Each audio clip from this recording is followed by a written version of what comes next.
മാഷാ അല്ലാഹ്, എത്ര സുന്ദരമായ കാഴ്ചയാണ് ഈ പ്രാവശ്യത്തെ ഹജ്ജ് കർമ്മം നിർവഹിക്കാൻ വേണ്ടിയിട്ട് പരിശുദ്ധ മക്കയിലേക്ക് ഹജ്ജാജി മാറിയെത്തിയപ്പോൾ സ്വീകരിക്കുന്ന KMCCയുടെ വനിതാ പ്രവർത്തകർ കാണുമ്പോൾ ഒരുപാട് സന്തോഷം തോന്നിപ്പോയി.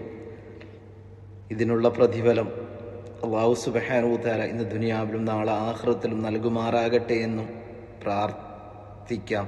അതേപോലെ തന്നെ നമ്മൾക്ക് എല്ലാവർക്കും പരിശുദ്ധ ഹജ്ജ് ചെയ്യുവാനുള്ള ഭാഗ്യം നാഥൻ നൽകട്ടെ എന്നറിഞ്ഞ് ആത്മാർത്ഥതയോടു കൂടി പ്രാർത്ഥിക്കാം.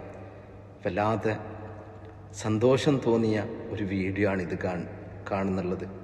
മാഷാ അല്ലാഹ്, എല്ലാവർക്കും അല്ലാഹു സുബ്ഹാനഹു വ തആല ഖൈറും ബർക്കത്തും റഹ്മത്തും നൽകട്ടെ എന്നറിഞ്ഞ് പ്രാർത്ഥന മാത്രം.